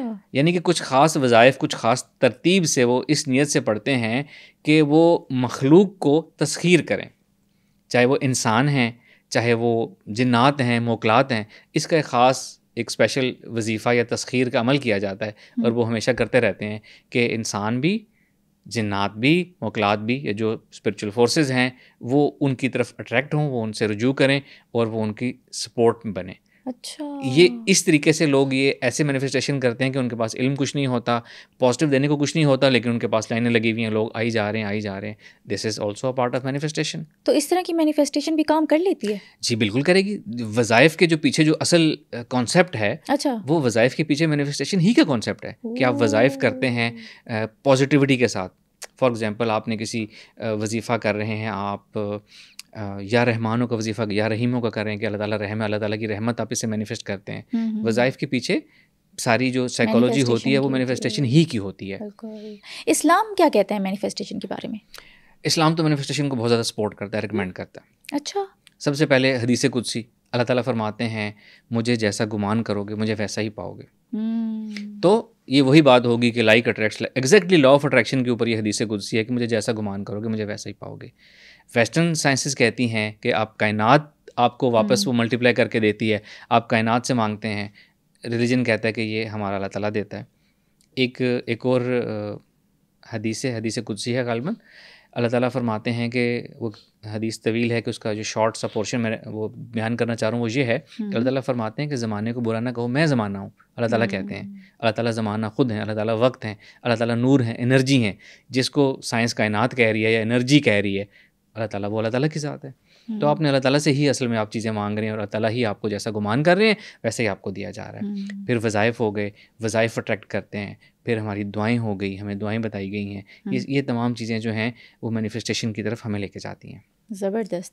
सर थोड़ा सा पीछे आऊँगी, लॉ ऑफ अट्रैक्शन में कॉइन बॉक्स का कॉन्सेप्ट दिया जाता है कि जब आप ये वाला काम करेंगे या टेक्निक अपनाएंगे आप बहुत जल्दी अमीर हो जाएंगे। ये कॉइन बॉक्स टेक्निक क्या है? एक तो सेम बात होगी जैसे हमने मनी अट्रैक्शन टेक्निक्स की पहले बात की कि वो एक टेक्निक्स बता दी जाती है कि ये टेक्निक करें और आप सच हो जाएगा। जी जी। अगर तो किसी ने इस बात पे दिल से यकीन कर लिया, यानी अपने साइंस की ज़ुबान में कहूँ, किसी ने अपने सबकॉन्शियस माइंड से इसके ऊपर यकीन कर लिया तो वो हो जाएगा अमीर। अच्छा। आपने एक हिकायत सुनी होगी कि एक मस्जिद में एक इमाम साहब जो है वो बयान कर रहे थे कि अगर हम यकीन के साथ जो है वो बिस्मिल्लाह रहमान रहीम पढ़ के जो है वो पानी के ऊपर से भी गुजरें तो पानी हमें रास्ता दे देगा। एक आम सा बंदा जो पढ़ा लिखा भी नहीं था, दीन का भी इल्म नहीं था उसको, लेकिन वो इमाम साहब को मानता था कि इमाम साहब अच्छी बात करते हैं और सच्ची बात करते हैं। वो गडरिया था, वो अपनी बकरियां चराता था। उसने सोचा क्यों ना मैं इस तरीके को करके दरिया के दूसरी तरफ जाऊँ, बहुत सब्ज़ा लेकर आऊँ और अपने जानवरों को, तो उसने ऐसा करना शुरू कर दिया और वो वाकई जाना शुरू हो गया, दरिया के ऊपर से गुजर के दूसरी तरफ जाना शुरू हो गया और वो चारा लेके अपना काम लेके आता। आहिस्ता आहिस्ता बात शोहरत फैली तो इमाम साहब तक बात पहुंच गई कि इमाम साहब वो आपने बताया था वो फलां गडरिया जो है वो तो ऐसे कर रहे थे। तो वो इमाम साहब ने कहा अच्छा वो कर सकता तो मैं भी ट्राई करता हूँ। अब इमाम साहब को फियर्स भी थे, अंदर से फोबियस भी थे, यकीन भी उस तरह नहीं था। इमाम साहब जब करें तो वो पानी के अंदर पाँव चला जाए, अंदर गिर जाए, जबकि वो खामोशी से निकलता जाता था। This is the value of belief. मैं आपको एक और रियल लाइफ एग्जांपल देता हूँ। दिस इज़ दी एक साइंटिफिक एक्सपेरिमेंट है एक बाहर के मुल्क का, मुझे एग्जैक्टली वो नाम और वो इंस्टीट्यूशन याद नहीं है। एक क्लास थी मैथमेटिक्स की, उस्ताद पढ़ा रहा था कि उसने कुछ चीज़ें पढ़ाई। एक बच्चा था जो कि क्लास में सो गया। अच्छा। और वो ऐसा सोया कि जब क्लास ख़त्म हो गई, सब चले गए, उस्ताद भी चला गया, तब उसकी आंख खुली। तो वो देखा, परेशान हुआ कि मैं तो सो गया था, अब क्या होगा। तो उसने जब बोर्ड के ऊपर देखा तो बोर्ड पे 2 क्वेश्चंस लिखे हुए थे उस्ताद ने मैथमेटिक्स के। अच्छा। तो इस बच्चे ने ये समझा कि ये उस्ताद जी ने टास्क दिया है हमें और ये हमने सॉल्व करने हैं। वो चला गया, वो नोट करके ले गया और वो मेहनत करता करता सारा वो टाइम लगा के ना नेक्स्ट डे या उससे नेक्स्ट डे जब दोबारा क्लास में आना था तो वो सॉल्व करके ले आया। अच्छा। तो उसने नेक्स्ट डे देखा कि प्रोफेसर जो हैं उन्होंने जो टास्क दिया था वो पूछ नहीं रहे कि टास्क आपने किया कि नहीं किया। तो उसने खुद ही पूछा कि सर आपने लास्ट क्लास में 2 क्वेश्चंस दिए थे तो वो क्वेश्चंस आपने चेक नहीं करने, पूछा नहीं। तो उस्ताद ने कहा कि मैंने वो होमवर्क तो नहीं दिया था, मैंने तो आपको ये बताया था कि ये 2 क्वेश्चंस ऐसे हैं जिसका आज तक कोई जवाब ढूंढ नहीं सका। अब ये बच्चा सोया हुआ था, इसने ये नेगेटिव बिलीफ नहीं कैच किया कि इसका कोई जवाब नहीं निकल सकता। उसने उसको एज होमवर्क चैलेंज लिया और वो उसका जवाब निकाल के 4 सफ़ात की इक्वेशन बना के पूरा सॉल्व करके ले आया। क्या बात। तो उस बच्चे ने कहा सर मैं तो ये सॉल्व करके लाया, उसमें से एक सवाल आप देखें। वो सवाल उस्ताद ने देखा और उसको बड़ा अप्रिशिएट किया और वो उनके स्कूल में एज उसकी अचीवमेंट जो है वो फिर डिस्प्ले हुआ और वो बताया गया कि ये अचीवमेंट है इसकी कि इस बच्चे ने वो चीज़ सॉल्व कर ली जो किसी ने नहीं की, पॉसिबल नहीं थी जो। तो कैच क्या है कि ये हमारे लिमिटिंग बिलीफ्स होते हैं जो हमें रोकते हैं, वरना अचीव कुछ भी किया जा सकता है। अब कॉइन बॉक्स में जिसने 100% आंखें बंद करके बिलीव कर लिया ना तो वो टेक्निक अप्लाई करेगा और उसके बिलीफ के मुताबिक वो होना शुरू हो जाएगा। अब हम जैसे पढ़े लिखे लोग क्या होता है कॉइन बॉक्स से, ऐसे थोड़ी होता है कि रातों रात अमीर हो जाए, हम करेंगे तो वो नहीं होगा। तो कॉइन बॉक्स अगेन एक टेक्निक है जिसका मकसद है कि आपके जहन को इस तरफ लेकर आना, प्रोग्राम करना बेसिकली। प्लस उस कॉइन बॉक्स में एक और चीज़ को इंटीग्रेट किया जाता है जो कि बिल्कुल दुरुस्त है। वो क्या है कि कॉइन बॉक्स बनाएं, उसमें आप कॉइन्स डालें, मैग्नेट डालें, जो भी करें आप।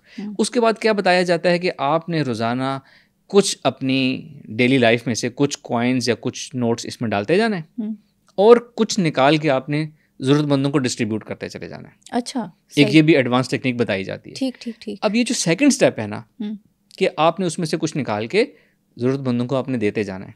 Now this is the thing जो आप अगर हमेशा करते रहें। कुछ लोग ऐसे होते हैं, मैंने कुछ लोग ऐसे देखे अपने जानने वालों में, उन्होंने एक नोटों की गड्डी अपनी गाड़ी में रखी होती है।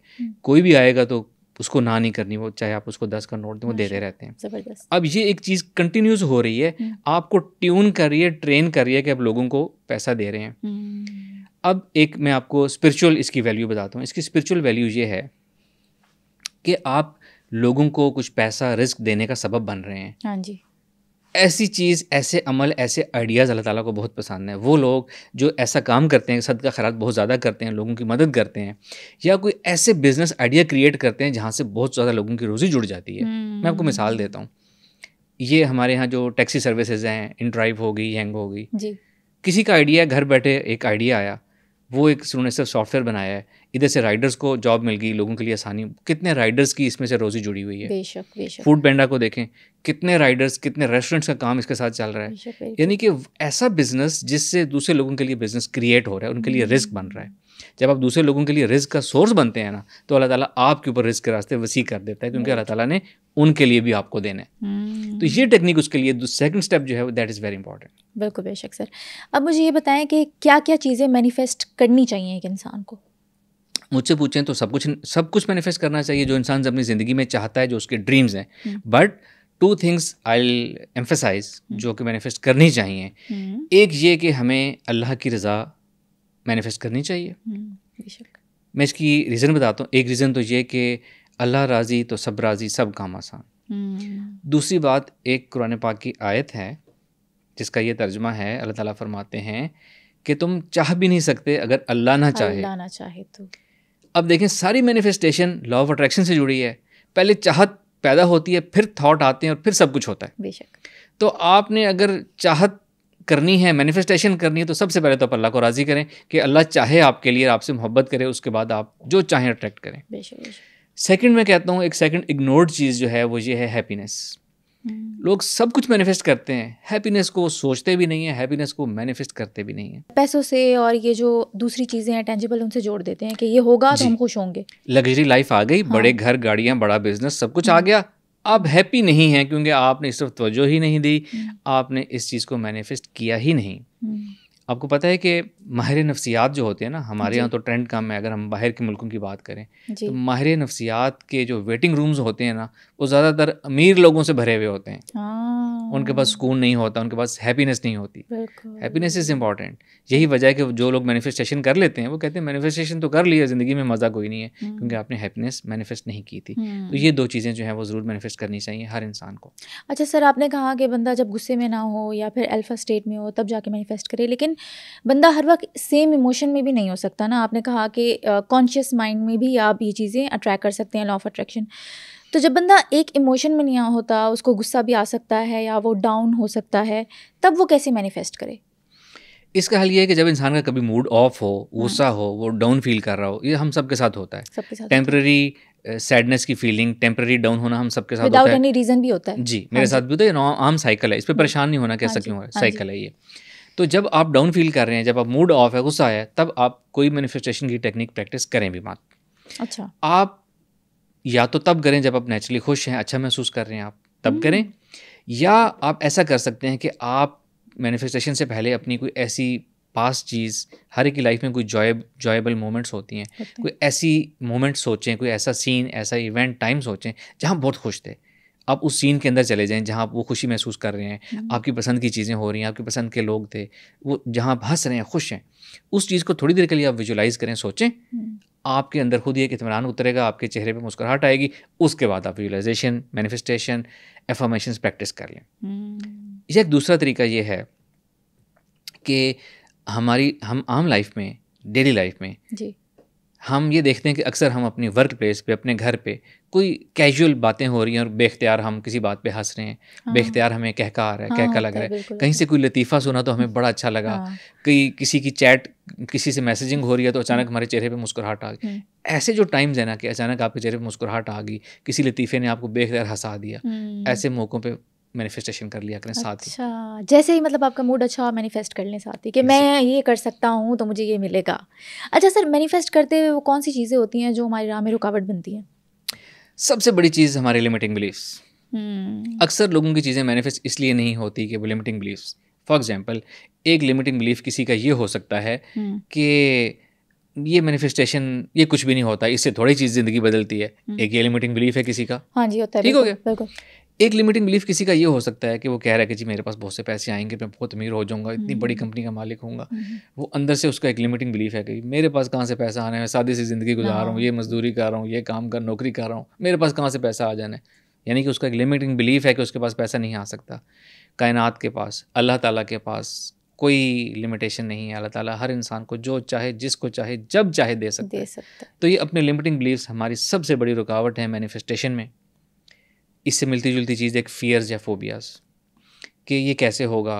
वो आप बजाय पॉजिटिव सोचने को अपने फोबियाज़ को सोचते हैं कि लाइफ तो है आगे, मुझे इतने अरसे बाद, इतने साल बाद मुझे ये चीज़ चाहिए, पता नहीं कैसे मिलेगी। ये फियर्स हैं, ये इनसिक्योरिटीज़ हैं। जो इनके अंदर फियर्स या इनसिक्योरिटीज़ हों तो भी आपकी मैनिफेस्टेशन रुक जाती है, एकदम ज़ीरो स्टॉप लग जाता है। आपने फियर्स को नहीं सोचना, आपके अंदर लैक वाली फीलिंग नहीं आनी चाहिए, यानी आपकी ज़िंदगी में आपको कमी महसूस हो। इवन यहाँ तक कहा जाता है कि मैनिफेस्टेशन में आप ये मत लिखें कि I want this. I want this फिक्रे के अंदर एक छुपी हुई फीलिंग है, इमोशन है कि ये मेरे पास नहीं है। आई डेस्परेटली वॉन्ट दिस। ये एक लैक वाली फीलिंग है, एक कमी वाली फीलिंग है, इसको भी नहीं आपने देना। अच्छा, आने देना। फिर क्या लिखना है? आपने अंदर अपने सैराब होना है खुद पहले अंदर से।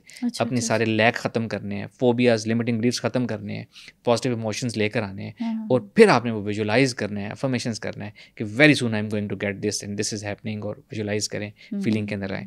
तो पहली लिमिटेशन हो गई लिमिटिंग बिलीफ्स, सेकंड हो गई फियर और फोबियाज, तीसरी बड़ी रुकावट जो है वो हमारे इमोशंस हैं। वही जो आपने अभी सवाल किया कि सारा दिन हमारे इमोशंस एक जैसे नहीं रह सकते, हमारा मूड ऑफ होता है, हमें लोगों की बातों पे गुस्सा भी आता है, छोटे छोटे इरिटेटर्स हमारा मूड ऑफ कर देते हैं, कोई बात कहते हैं हमारी तबीयत ख़राब हो जाती है। हम यहाँ तक कि किसी की एक फ़िक्रा कह देने से हम अपनी ज़िंदगी की प्लानिंग छोड़ देते हैं कि हमने ये गोल हासिल करना था, हमने ये करना था, जो हमने सारे दिन में करना होता है इम्पोर्टेंट, हम वो भी छोड़ देते हैं। इतने हमें ये चीज़ें इरिटेट्स करती हैं, मूड ऑफ होते हैं। ये अगली बड़ी रुकावट है।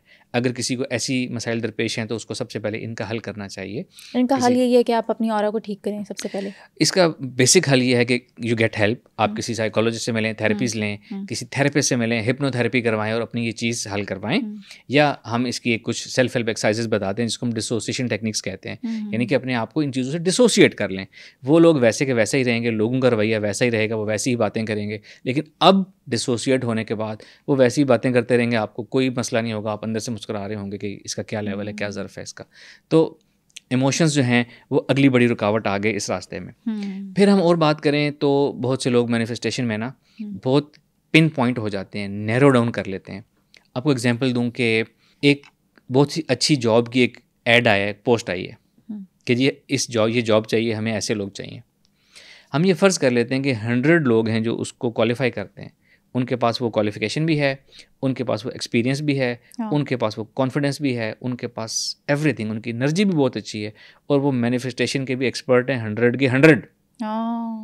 अगर वो सब के सब ये मैनिफेस्ट करना शुरू कर देंगे जी मुझे वो वाली जॉब चाहिए, तो वो तो एक ही पोस्ट है, वो एक ही को मिलेगी, बाकी 99 फेल हो जाएंगे। तो आपने अपनी मैनिफेस्टेशन को नैरो डाउन नहीं करना कि मुझे वो वाली जॉब चाहिए या मुझे वो वाला शरीक हयात अपनी ज़िंदगी में चाहिए। आप मैनिफेस्टेशन को अपनी ब्रॉड रखें कि मुझे एक अच्छी अर्निंग चाहिए, मुझे एक अच्छी जॉब चाहिए, वो कहीं से भी वो उन 100 के 100 लोगों को मिल जाएगी कहीं ना कहीं से वो जॉब। हाँ, बिल्कुल सही कह रहे हैं। और अगर इसको और ब्रॉड करें कि जी मुझे अच्छा पैसा चाहिए, तो हो सकता है 50 को जॉब मिले, 50 बिजनेसमैन बन जाए, पैसा कहीं से भी आना शुरू हो जाएगा। तो नैरो डाउन नहीं करना। सेकेंड थिंग, टाइम बाउंड नहीं करना इसको कि ये तो मुझे चीज़ 1 हफ्ते में चाहिए, 1 महीने में चाहिए, मुझे कल तक चाहिए। इससे एक तो ये इसकी फ़िलॉसफी के ख़िलाफ़ है। दूसरा ये, जब हम इसको टाइम बाउंड करते हैं तो हम अंदर से स्ट्रेस होते हैं, हमें चीज़ फ़ौरन चाहिए, हम स्ट्रेस होते हैं। जब हम स्ट्रेस की कैफियत में होंगे, कॉन्शियस होंगे एक्स्ट्रा कि बड़ी जल्दी चाहिए हमारा, तो टाइम ज़ाया हो रहा है, ये कल तक ना मिली तो हमारी ज़िंदगी ख़राब हो जाएगी। तो जब आप इस कैफियत में होते हैं ना, स्ट्रेस आउट होते हैं या टाइम बाउंड जल्दी में होते हैं, तो सबकॉन्शियस स्टेट ऑफ माइंड तो ये जल्दी वाली स्ट्रेस वाली है ही नहीं। आपको बेनियाज होना पड़ता है, आपको ये चीज़ें छोड़नी पड़ती हैं, सब्र रखना पड़ता है जी। तो ये वो नेक्स्ट चीज़ है, नैरो डाउन होना। इसको एक बड़ी हम रुकावट समझते हैं। अगर इसको ब्रॉड रखें तो ये आपको चीज़ें जल्दी मिल जाएंगी, आसानी से मिल जाएंगी, और आपकी सोच से ज़्यादा अच्छी मिल जाएंगी। Very true. सर, आप मैनिफेस्टेशन का तरीका क्या सिखाते हैं? मैं एक मैनिफेस्टेशन का तरीका अगर रिकमेंड करना चाहूँ तो ये जितनी चीज़ें हमने डिस्कस की है ना, मैं कहूँगा ये सब टेक्निक्स अप्लाई करें। अच्छा। और हर चीज़ मैनिफेस्ट करें। दुनिया भी मांगें, दीन भी मांगें, अल्लाह को भी मांगें, सब चीज़ें मैनिफेस्ट करें आप। यानी आप एफर्मेशंस भी करें, विजुअलाइजेशन भी करें, एक्टिंग तो अपना करें। एक्टिंग का एक सूरत ये निकल सकती है कि आप एक जिस वर्ड में आप विजुअलाइजेशन कर रहे हैं, हम उसको एक वर्चुअल वर्ड कह सकते हैं, ठीक है। आपने उस वर्चुअल वर्ड में एक विजुअलाइजेशन कर ली और अब आप ये कह सकते हैं कि मैंने दिल में ये नियत रखें कि मैंने वर्चुअल वर्ल्ड में या स्पिरिचुअल वर्ल्ड में ये चीज़ मैनिफेस्ट कर ली है, ये चीज़ मेरे पास आ गई है, very soon it is going to practically come in my physical life. तो इस तरीके से आप उस एक्टिंग या उस ग्रेटिट्यूड को एक्सरसाइज कर सकते। टेक्निक सारी की सारी अप्लाई करनी है, अच्छे इमोशंस अच्छे मूड के साथ अप्लाई करनी है, रैंडमली अप्लाई करनी है जब रिलैक्स हो। फॉर एग्जाम्पल एक ये हमारा प्रोग्राम चल रहा है, ब्रेक आती है, रिलैक्स हो आप, वो एक रिलैक्स वाली फीलिंग है, यू गेट रिलीव्ड वाली फीलिंग है, आप उस वक्त मैनिफेस्ट करें। अपने वर्क प्लेस पर हैं, ब्रेक है, आप ऐसे टेक लगा के पीछे बैठे हैं, उस वक्त मैनिफेस्ट करें। घर में बैठे हैं आप, लेटे हैं, बेख्तियार कमर सीधी करने के लिए लेटे हैं, बहुत अच्छा टाइम है, अल्फा स्टेट है, उस वक्त मैनिफेस्ट करें। स्पेशली सुबह जब उठते हैं, सुबह उठने के बाद जब आप जाग चुके हैं, बेड से नहीं उठे, जहन पूरी तरह एक्टिव नहीं है, हाँ। वो कुदरती अल्फा स्टेट है। रात सोने से पहले कुदरती अल्फा स्टेट है। आहिस्ता आहिस्ता नींद की तरफ जा रहे हैं, मैनिफेस्टेशन शुरू कर दें, अच्छा, विजुलाइज करें यकीन के साथ और उसी में सो जाएं आप। तो टेक्निक सारी अप्लाई करें, डिफरेंट टाइम्स ऑफ डे करें। और एक ख़ास चीज़ जो मैं बताता हूँ, power of intention. Power of intention कहते हैं इरादे की ताकत या यकीन की ताकत, वो ताकत जो कांस्टेंट हो, मुसलसल हो। अच्छा, फॉर एग्जाम्पल आपने कुछ लोग ऐसे देखे होंगे जो अपनी धुन के, जिनको हम कहते हैं धुन के बड़े पक्के हैं, जब कुछ चीज़ सोच लेते हैं ना तो वो कर लेते हैं, कंसिस्टेंट रहते हैं। सारे लोग कह रहे होते हैं कि नहीं कर सकेगा, नहीं हो हाँ, सकेगा, वो कहते हैं जी होगा, मैं करके दिखाऊंगा, कैसे नहीं होगा। हाँ। इसको कहते हैं पावर ऑफ इंटेंशन। अच्छा, कि ये चीज़ कैसे मैनिफेस्ट नहीं होगी, लाजमी होगी, मुझे मिलेगी, मैं इसको मैनिफेस्ट करूंगा। तो power of intention is the most powerful and effective tool of manifestation. Power of intention हर के अंदर होती है, किसी के अंदर कम, किसी के अंदर ज़्यादा। तो जिसकी ज़्यादा है, स्ट्रॉन्ग है और उसका यकीन पक्का है, वो बहुत जल्दी चीज़ें मैनिफेस्ट कर लेगा। इसके अलावा एक दो चीज़ें मैं और बता दूं मैनिफेस्टेशन के लिए। एक मैं और एनर्जी एक्सरसाइज बताता हूँ। अच्छा, जब हम बात करते हैं कि एनर्जी को अट्रैक्ट करेगी, फिजिक्स का अलावा एवरीथिंग इज एनर्जी। हमारी सोच, इमोशंस भी एनर्जी हैं, मनी, गुड लाइफ, ये सब कुछ एनर्जी है, पैसा भी एनर्जी है। एनर्जी को अट्रैक्ट करेगी। तो मैं ये सिखाता हूँ कि अपनी ऑरा एनर्जी कैसे हम एक्टिवेट करते हैं, और एनर्जी एक्सरसाइज करते हैं। आपके प्रोग्राम में एक दफ़ा पहले हमने इसको एक्सप्लेन किया था कि कैसे एक्सरसाइज करते हैं। तो उसमें मैं ये सिखाता हूँ कि पहले तो अपनी ऑरा एनर्जी एक्सरसाइज, और एनर्जी को अपनी अंदर से ट्रांसमिट करें, निकालें, इस दुनिया में फैलाएं। जितनी दूर तक आपकी स्ट्रॉन्ग एनर्जी जाएगी, उतने स्पिरिचुअल वर्ल्ड में आपके स्पिरिचुअल फिंगरप्रिंट्स मौजूद होंगे, उतनी दूर तक आपकी मैनिफेस्टेशन या अट्रैक्शन की रीच ज़्यादा होती चली जाएगी, बढ़ती चली जाएगी। तो आपकी ऑरा एनर्जी बहुत अच्छी होनी चाहिए। सेकेंडली, फिर जिस चीज़ को आपने मैनिफेस्ट करना है ना, आप उस चीज़ की नीयत कर लें कि मैंने अपनी हेल्थ को इम्प्रूव करना है, और अपनी हेल्थ को इम्प्रूव करने की नीयत से जब आप अपनी ऑरा एनर्जी निकालेंगे ना, तो आपको डिफरेंट एक वर्ड नज़र आएगी, एक डिफरेंट एक्सरसाइज होगी आपकी। पहले एनर्जी आपकी और तरह की थी, बहुत अच्छी थी, अब हेल्थ की आपको डिफरेंट नज़र आएगी। तो आपको हेल्थ में, आपको हेल्थ के हिसाब से अपनी ऑरा एनर्जी को बूस्ट करें या अपने ऑरा को बूस्ट करें। किसी को पैसा चाहिए तो वो पैसा बढ़ाने की नीयत से ऑरा एनर्जी एक्सरसाइज करे, तो उसके एनर्जी निकलेगी, पैसे को अट्रैक्ट करेगी। Anything, any aspect of your life, आप चाहते हैं मेरी इज्जत बढ़े लोगों में, आप इस नीयत को रख के कि जी मैंने अपनी इज्जत लोगों में बढ़ानी है, अपनी ऑरा एनर्जी करें, अपनी ऑरा को बूस्ट करें, आपकी इज्जत बढ़ना शुरू हो जाएगी। तो ऑरा एनर्जी एक बहुत अच्छी चीज़ है जो चीज़ें मैनिफेस्ट करती है। कोई भी गड़बड़ हमारी लाइफ में आती है ना, पहले वो हमारे ऑरा में आती है, आहिस्ता आहिस्ता हमारे करीब आती है। जब वो बिल्कुल करीब आ जाती है, तब वो गड़बड़ भी मैनिफेस्ट होती है प्रैक्टिकली। अच्छा, वो कैसे? आपने सुना है कभी कुछ लोग कहते हैं कि जी मुझे ऐसा फील हो रहा है कि मेरे साथ कुछ बुरा होने वाला है। हाँ, अक्सर सुनते हैं। ठीक है, तो हम ऑरा एनर्जी कराते हैं, मैं खुद ऑरा एनर्जी करता हूँ, मेरी फील्ड है। अच्छा। तो मैं ये देखता हूँ, मैं ये जो चीज़ें बता रहा हूँ ना, ये मैं खुद अपने ऊपर अप्लाई करता हूँ। ठीक है, तो मैं अपनी लाइफ की हर एस्पेक्ट को बूस्ट करता हूँ। कभी उसमें कुछ दिन गैप आ जाए या वो हो जाए, तो जब मैं करता हूँ तो मुझे लगता है कि कुछ बैरियर्स उसके अंदर आ रहे हैं। वो बैरियर्स पहले हमारे ऑरा में आते हैं, फिर वो आहिस्ता आहिस्ता अगर उनको ख़त्म ना किया जाए तो वो प्रैक्टिकल हमारी लाइफ में आ जाते हैं। एक आपको साइंटिफिक एग्जांपल दूं मेडिकल फील्ड का जी। यूएसए में एक एक्सपेरिमेंट हुआ। एक खास किस्म का कैमरा होता है जिससे ऑरा देखा जा सकता है, किलन फोटोग्राफी कहते हैं उसको। जी बिल्कुल होता है। एक एक्सपेरिमेंट किया गया कि फीमेल कैंसर पेशेंट थी जिनको लेट से ब्लैडर का या यूट्रस का कैंसर था। उनका ऑरा चेक किया गया तो उनका उस लोअर एब्डोमेन के उस पोर्शन का ऑरा जो है वो डिस्टर्ब था या एक खास शक्ल में था, इर्रेगुलर शक्ल में था। तो फिर उन्होंने क्या किया, उन्होंने अपने एक्सपेरिमेंट को बढ़ाने के लिए 100 ऐसे लोगों का ऑरा चेक किया जिनको ऐसी कोई बीमारी नहीं थी, कैंसर नहीं था। लेकिन उन साइंटिस्ट ने ये ऑब्जर्व किया कि उनमें से भी कुछ ऐसे लोग हैं जिनका बिल्कुल वैसा ही हो रहा है, उसी जगह के लोअर एब्डोमेन पार्ट का हो रहा बिल्कुल वैसा ही है। अच्छा। बीमारी नहीं है उनको, कैंसर नहीं है उनको, लेकिन ओवर द ईयर्स जिन लोगों के ऑरा में वो गड़बड़ नजर आई थी उनको आगे चलकर कैंसर हो गया। 3 years और अबव टाइम में उन्होंने ये स्टडी की थी।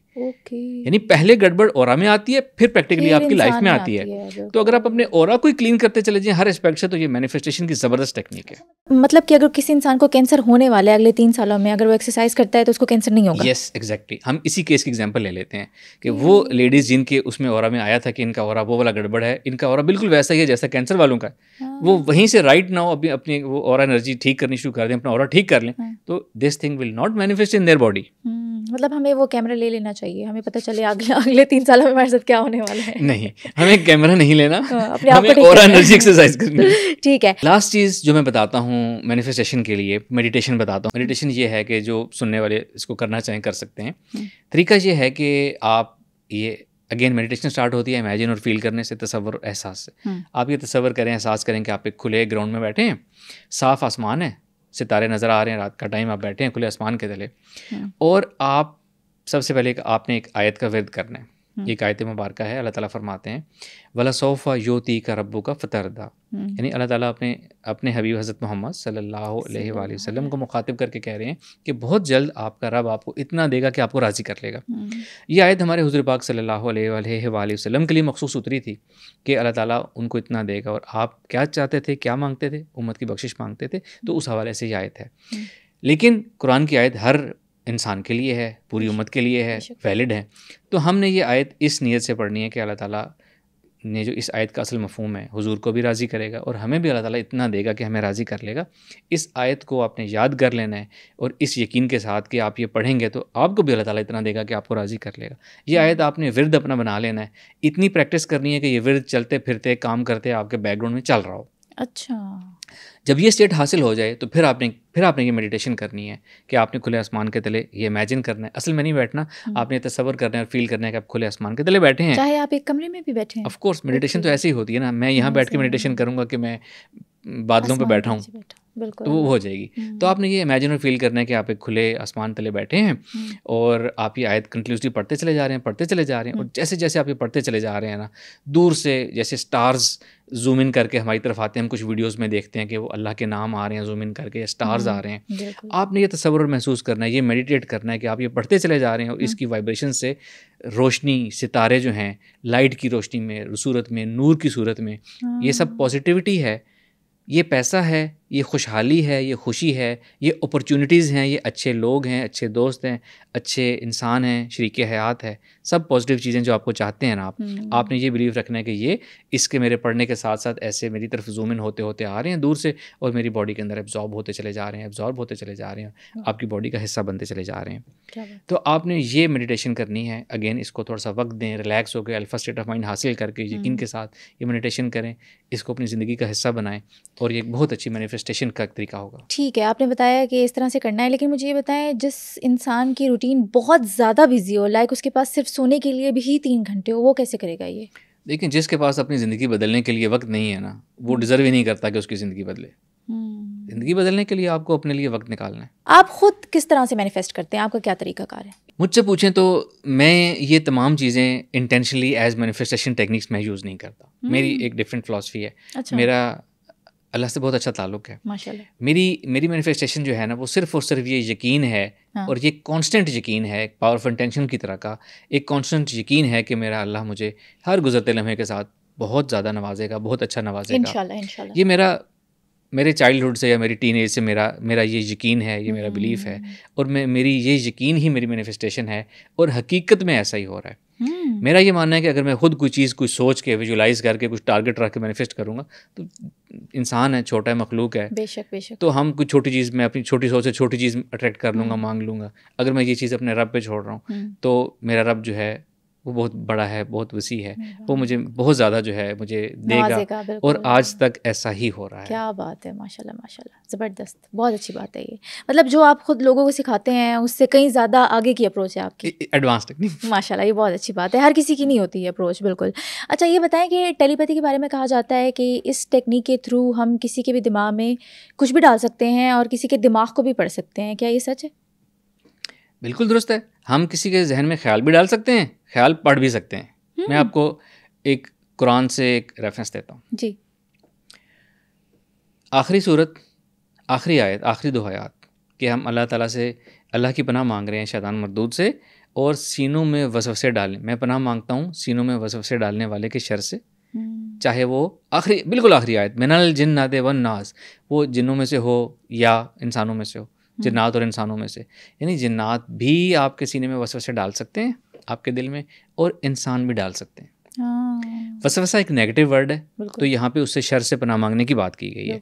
अगर कोई किसी के दिल में अच्छा ख्याल डाले तो ये वसवसा नहीं कहेंगे, इसको हम होप कहेंगे, यकीन कहेंगे। अच्छे या बुरे ख्यालात कोई भी एक इंसान किसी दूसरे के अंदर डाल सकता है, और कुरान ने हमें बताया कि ख्याल दिमाग में नहीं डाले जाते, दिल में डाले जाते हैं, सीने में डाले जाते हैं। जो अभी हमने आयत तिलावत की, आयत पढ़ी, उसका ये मतलब है। तो कोई भी ख्याल किसी के अंदर इंसान डाल सकता है। Telepathy exists. अब आपने बात की माइंड रीडिंग की, क्या क्या किसी का माइंड पढ़ा जा सकता है? यस, पढ़ा जा सकता है। इस दुनिया में बहुत से लोग ऐसे हैं जो माइंड रीडिंग करते हैं। अपने आप को बहुत ज़्यादा उसमें मेहनत करनी पड़ती है, अपने आप को ट्यून करना पड़ता है। आप किसी का जहन पढ़ें, किसी की, उसका थीम क्या है, आप alpha state of mind achieve करेंगे। स्टेप 2, जिसका माइंड रीड करना है उससे कनेक्शन बिल्ड करेंगे। वो प्रैक्टिस से इतने आप ट्रेन हो जाते हैं कि आप फ़ौरन किसी का कनेक्शन बन जाता है। मतलब इसकी भी टेक्निक्स हैं, टेक्निक। स्टेप 3 कि आप फिर उस पर तवज्जो करेंगे, कि देखेंगे, एक साइलेंस आप रखेंगे अपने अंदर के, वो आपके अंदर वो चीज़ आ जाएगी, अच्छा ये चीज़ ये सोच रहा है। या mind reading is possible in this world, ये इस दुनिया में होती है, लेकिन मैं इसका कायल नहीं हूँ, मैं ये सिखाता नहीं हूँ। बहुत से लोग कहते हैं हमें माइंड रीडिंग सिखाएं, मैं उनको कहता हूँ जी मैं माइंड रीडिंग नहीं सिखाता, क्योंकि ये बेनिफिशियरी इल्म नहीं है, ये नाफे इल्म नहीं है। अच्छा। किसी की सोच अल्लाह ने अगर पसे पर्दा रखी है, बेशक, तो उसकी एक वजह है। अगर आज इस पूरी दुनिया में लोग बैठे लोगों की सोच एक दूसरे के ऊपर आया हो जाए, तो वो क़यामत जो कितने अरसे बाद होनी है वो आज ही हो जाए। बिल्कुल सही कह। तो मैं ये नहीं सिखाता, ना मैं इसका कायल हूँ। Very good, very good. अच्छा सर, ये बताएं कि पत्थर जैसे कि फ़िरोज़ा, ज़मुर्द या फिर अकीक, ये हमारे इश्यूज़ रिजॉल्व करने में कितने इफेक्टिव साबित होते हैं? पत्थर, जिसको हम जेम स्टोन्स कहते हैं, इनका एक अपना मैग्नेटिक ऑरा होता है। हाँ, मैं बहुत से पत्थर पहनता हूँ, जमा करता हूँ, अकीक, अच्छा, फ़िरोज़ा, दुल्हे नजफ़, ये मैंने इस वक्त नीलम पहना हुआ। अच्छा, ठीक है। ये इनका, अगर इनको मैग्नेटोमीटर से देखा जाए तो इनका अपना एक मैग्नेटिक ऑरा इन जेम स्टोन्स का होता है। This is scientifically proven. ठीक है। जिस चीज़ का साइंटिफिक ऑरा है, वो कुछ ना कुछ अपने ऑरा से दूसरे को मुतासर भी कर सकता है, या खुद भी मुतासर हो सकता है। बहुत से लोग जो पत्थर पहनते हैं और बहुत ज़्यादा वो वज़ाइफ करते हैं, पढ़ते हैं, वो पत्थर अपने रंग बदलते हैं। ये भी कहा जाता है कि पत्थर जो है वो आपकी कोई सख्ती है तो वो एब्जॉर्ब कर लेते हैं, ऐसा भी कहा जाता है। ये भी कहा जाता है कि पत्थर आपकी फ्रीक्वेंसी, आप अगर आप मैच करके पहनेंगे तो आपकी फ्रीक्वेंसी को बूस्ट करेंगे। ये सब कुछ बात ठीक है, लेकिन ये कितना परसेंट करेंगे, मुझसे पूछें तो 1%, 2%, 3%, नॉट मोर देन 5% कोई पत्थर किसी को फ़ायदा पहुँचाएगा, और अपने मैग्नेटिक ऑरा से या उसकी फ्रीक्वेंसी मैचिंग से इससे ज़्यादा फ़ायदा नहीं पहुंचा सकते। मैं तो ये सिखाता हूँ कि आप अपनी एनर्जी को एक्टिवेट करें। ठीक है। इस पत्थर की एनर्जी अगर 100 में से 1 मैं उसको कहूँ ना, तो एक इंसान की अपनी एनर्जी जो है ना वो फ्यू हंड्रेड्स तक जा सकती है। तो आपको पत्थर से हेल्प लेने की ज़रूरत नहीं है, आप इतने एनर्जी वाले बनेंगे, आप पत्थर को अपनी एनर्जी दें। तो ये जो पीर वगैरह होते हैं, ये क्यों पत्थर सजेस्ट करते हैं कि आप ये पत्थर पहने, आपके इश्यूज रिजॉल्व हो जाएंगे, या लोग क्यों फ़ैन होते हैं इन चीज़ों के? ये तो एक फील्ड है ना, देखें, एक फील्ड है। हाँ। वो फील्ड वाले रिकमेंड करते हैं। अच्छा। दिस इज, ये आम लोगों के लिए ये बात ठीक है कि वो कुछ ना कुछ हद तक आपको वो पत्थर सपोर्ट करेगा। मैं तो आगे एडवांस की बात करूँ कि अपने आप को इतना एनर्जीफुल कर लें कि पत्थरों की एनर्जी आपके लिए इतनी सी रह जाए और आपकी एनर्जी इतनी बड़ी हो जाए। जबकि अगर आप पीर हजरात की बात करें, कुछ पत्थर ऐसे होते हैं, जैसे आपने अकीक की बात की, अकीक पहनना सुन्नत रसूल है सल्लल्लाहु अलैहि वसल्लम। फिर अकीक पत्थर को एक फजीलत ये भी हासिल है कि जब अबू जहल ने हुज़ूर पाक सल्लल्लाहु अलैहि वसल्लम का एक टेस्ट लेने के लिए उनसे पूछा, पत्थर अपने पास छुपाए और पूछा कि अगर तुम अल्लाह के सच्चे नबी हो तो बताओ मेरे हाथ में क्या है।